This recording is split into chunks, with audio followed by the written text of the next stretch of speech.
Hello. இப்போ நம்ம பூண்டு ஊறுகாய் செய்ய போகிறோங்க. அதுக்கு தேவையான பொருள் பாருங்கள். பூண்டு 1 கப்பு உரித்து வச்சுருக்கேன். ஒரு லெமன் அளவுக்கு புளி எடுத்து கரைச்சி வச்சுருக்கேன். எண்ணெய், நம்ம ஊறுகாய் பொடி, பெருங்காயம், உப்பு, மிளகாத்தூள், கருவேப்பிலை, இவ்வளோதான் தேவையான பொருட்களுங்க. இப்போ செய்கிறத இப்போ கடாய் காஞ்சிருச்சுங்க. எண்ணெய் ஊற்றிக்கலாம்.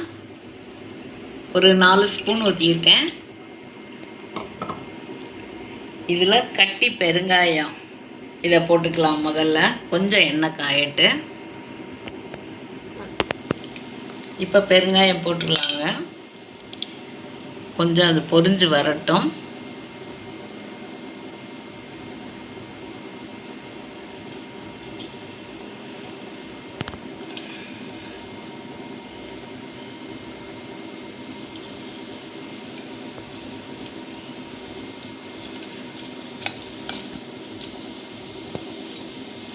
இப்போ பூண்டு அந்த 1 கப்பை உரித்து வச்சுருக்கிறத போடுறேன்.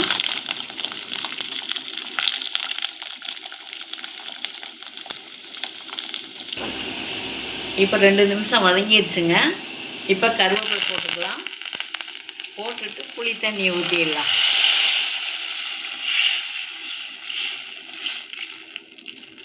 ஒரு 10 நிமிஷமாக வேகணுங்க. அந்த வெள்ளைப்பூண்டு அந்த புளியில் மூடி வச்சிடலாம். இப்போ 10 நிமிஷம் ஆயிடுச்சுங்க. நல்லா வெந்திருக்கு. இப்போ நம்ம மிளகாத்தூள், உப்பு எல்லாம் போட்டுடலாம். உப்பு 1 ஸ்பூன் போட்டுக்கிறேன். மிளகாத்தூள் 1 ஸ்பூன் போட்டுக்கிறேன்.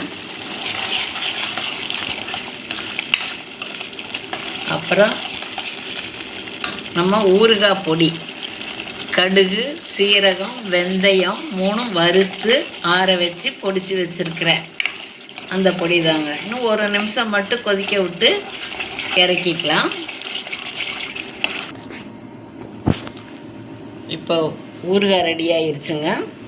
நீங்களும் இதே மாதிரி செய்து பாருங்கள். எப்படி இருந்ததுன்னு எனக்கு சொல்லுங்கள். நான் போடுற ஊறுகாய் அதெல்லாம் பிடிக்குதான்னு சொல்லுங்கள். என்ன செய்யணும்னு சொல்லுங்கள். போடலாம். இப்படி எண்ணெய் நிற்கணுங்க. நின்றுச்சுன்னா தான் அது ரொம்ப நாள் கெடாமல் இருக்கும்.